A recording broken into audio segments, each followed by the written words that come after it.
What's up, Vinyl Community? It's your boy Chris coming at you live, as always, from the Man Cave on a Friday evening. Late October. Beautiful weather here in upstate South Carolina. Definitely looking forward to a great weekend. A little worn down from the week. I'm sure you guys all are as well. Hope everybody's having a wonderful day. Hope everybody's wound down. I hope you guys are all done working for the week, for one. And I hope you guys can all enjoy your weekend. Get out, check out a fall festival, spend some time with your friends, your family, with your kids. Hit some record stores, spend some time with the records you already have. Just enjoy yourselves this weekend. And yeah, cheers to you guys all, no matter where you may be, no matter where you're hearing my voice. Every time I do a video, I come to find that, you know, my subscribers and you guys watch me from all over the world. It's not very many of you, but it's from all over the world, and it's always so cool to me. And I never could imagine that, honestly, that just a country boy from South Carolina could, you know, have reached like that. So it's cool to me.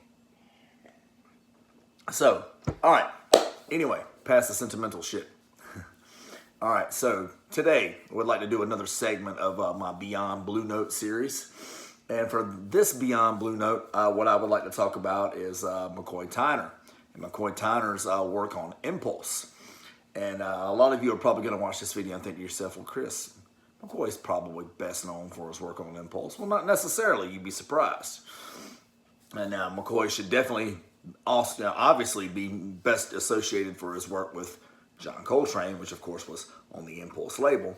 But I also know that the Impulse label hasn't done that great of a job of reissuing McCoy's work, but Blue Note has. Like, you had the Extensions Tone Poet, and you had the Real McCoy Classic series, and you see what I'm saying? So for a lot of people, for a lot of noobs, a lot of people might want to look at that and think, you know, more along that lines of his association with Blue Note, which he actually did have more releases on Blue Note than Impulse. I think it's 7-6, if I'm not mistaken. I think 7 Blue Note, 6 on Impulse, if I'm not mistaken. And of course, I have all but 1 on Impulse. I'll get it one of these days, and the one that I don't have is probably the one that's the easiest to get, which is the kicker of it. But hey, it is what it is. I'm going to show you guys my McCoy Tyner collection on the wonderful Impulse Records label. All right, so I'm going to go in order of release here. I'm going to talk a little bit about each respective record, what I like about each respective record, maybe how I acquired each respective record, because I think I can still remember how I acquired each one. First one that I'm going to show you guys is, of course, McCoy Tyner's debut album, and it's on Impulse, I believe in 1962, if I'm not mistaken. It's Inception by the McCoy Tyner Trio. And I'm going to show you guys this, and obviously you can make out immediately that it's not an original pressing. You see that label, and of course you see that very friendly price tag there. It's a reissue, I'm not sure from when, but I used to have this same kind of pressing for Nights of Ballads and Blues, and they sound great. They're great sounding records, and I particularly, honestly, love this album. This is a great album. And I acquired it at Papa Jazz Records in Columbia, South Carolina on my 37th birthday. So I've had it for almost a year. That's important to note because 38 is coming up pretty soon, within a couple of months, I believe. But Inception, McCoy Tyner, phenomenal record. Still never seen an original pressing, and if ever I do, obviously I'm all over it. Next up, McCoy Tyner Trio with Roy Haynes and Henry Grimes, Reaching Forth. Man, what a wonderful masterpiece of a record this is. Original stereo pressing. Obviously on Impulse. This is what we're talking about here, guys. And it's a flat-out killer record. I'm going to show you the gatefold on this one. Didn't show you the gatefold on the last one because it's a reissue and it didn't have the gatefold. It's no worries. Splat out. Beautiful record. I absolutely love the record. I got this one at Noble Records, and I think it was the 2nd anniversary sale. I think, if I'm not mistaken. I could be wrong. But I do know that I got it at Noble Records, and I do know I got it at a relatively big Noble Records event. I know I was very happy to nab it. Splat out. Obviously got to show you guys that one wherever we're talking about Impulse. But I flat out love the record. That's wonderful stuff. We're talking about McCoy Tyner around about 25 years old, give or take. And guys, I got to tell you, what a masterwork. Flat out love the album. Highly recommend it for any of you. I'm not positive I can name a bad McCoy Tyner album, if I'm being completely honest with you guys. Next up, arguably my favorite. If it's not my favorite, it's definitely top 2. I grabbed this one at Hunky Dory Records in Durham, North Carolina. Big road trip, record shopping road trip on Record Store Day weekend, I think last year. It's either last year or the year before. We're at Hunky Dory in Durham, North Carolina. Josh is standing next to me. I'm standing on one end. You know, we're kind of going to meet in the middle or whatever. Josh pulls this one, knows how much the record means to me, and immediately just sticks it in my hand. For that one, buddy, appreciate you. But it's Nights of Ballads and Blues by McCoy Tyner. Original stereo pressing. Damn, I love it. I got introduced to this one years and years and years ago. Let's call it 10 to 12 years ago. I made a trade with Dylan at Noble Records. I had acquired his old turntable, the one that we call the Old Girl. Dylan, if you're watching this video, which I'm positive you're not, you're probably too busy acquiring fandom all over the world. But if you ever see this for some reason, I'd love to know what happened to the Old Girl. I'd love to know whether or not it's still in commission. But Dylan had this old Technics and no dust cover, and the cord was halfway torn off. Somehow, some way, you hooked it up, and it still, magic still came from it. It still sounded amazing. But I had it. He had gotten it to me. Evidently, Emily, his wife, had been basically concerned about the fire hazard that it was, because it kind of was, and had kind of like pressured him to get rid of it. So he traded it to me. Or sold it to me, I can't remember which, and after a little while he kind of regretted it and wanted it back, and I just so happened to be upgrading round about then, but I was going to keep it, but then he was like pushing me to get it back, so I was like, okay, cool. And so he traded me some records, and one he traded me was an audiophile reissue of this one, and I'd never heard of it. It was a blind like swap or whatever. I liked the cover, I liked the title. I had heard McCoy Tyner's name before. I was a noob to jazz at the time. And I threw it on, and it blew my freaking mind. I really loved it. And so I spent years and years and years and years and years trying to nab an original pressing. And then finally, after years and years, it was Josh who scooped it up right beside me at Hunky Dory in Durham, North Carolina, and stuck it in my hands. And probably my forever copy, unless I come across a mono. But obviously, once again, you guys know. Splat out. Absolutely phenomenal record, guys. Flat out love it.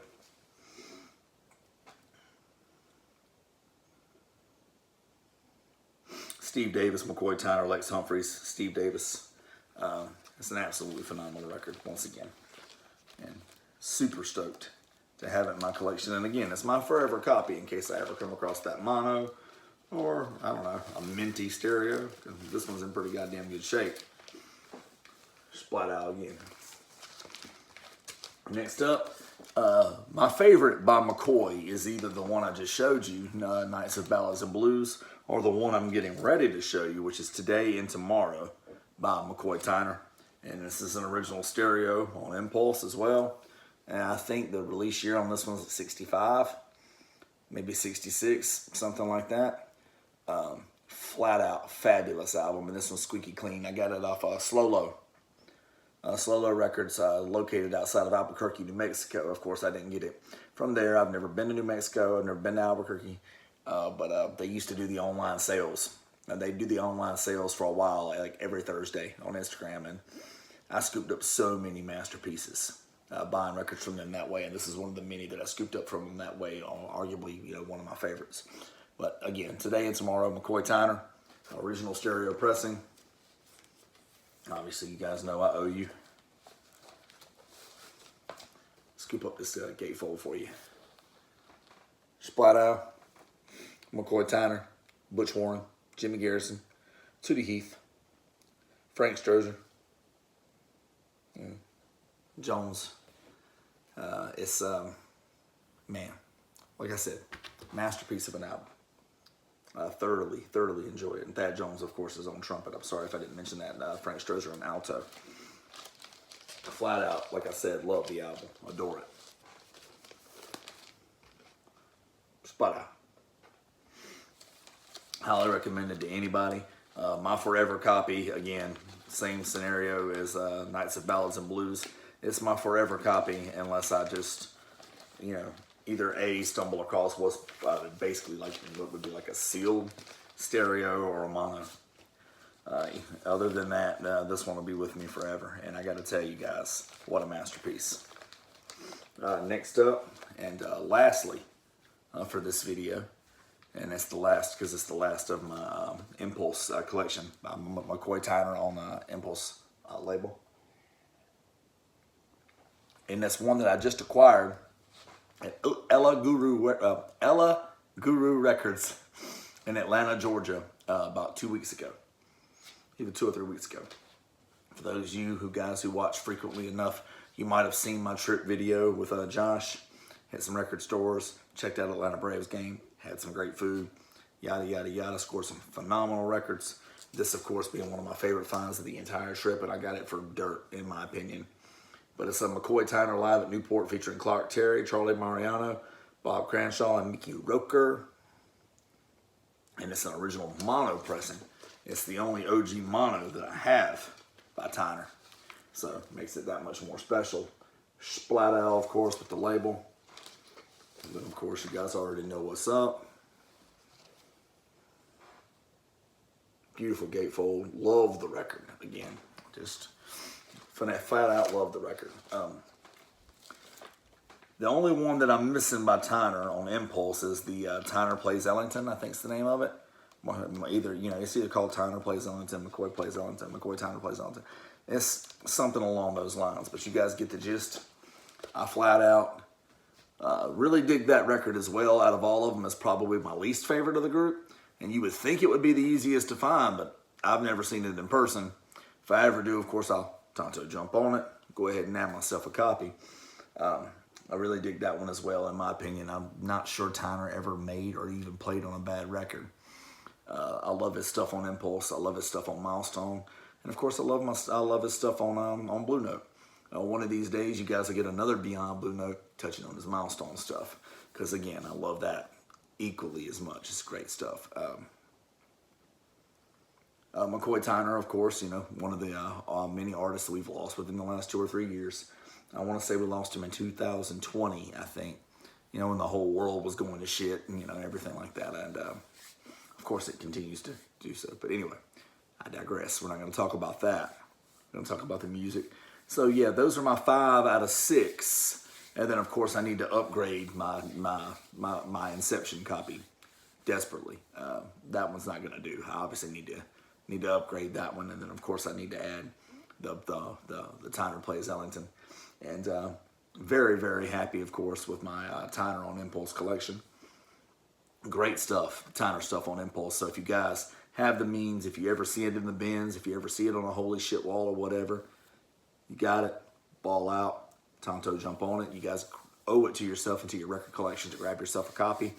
And hopefully the Acoustic Sound series is going to touch on some of these Tyner releases on Impulse. I would love nothing more because I feel like the Classic series and the Tone Poet series are doing a good job with Tyner's Blue Note output. So I would love nothing more than to see, say, the Acoustic Sounds or the Verve Classic series or whatever. I'd love to see them touch on Tyner's output. So that'd be wonderful to see.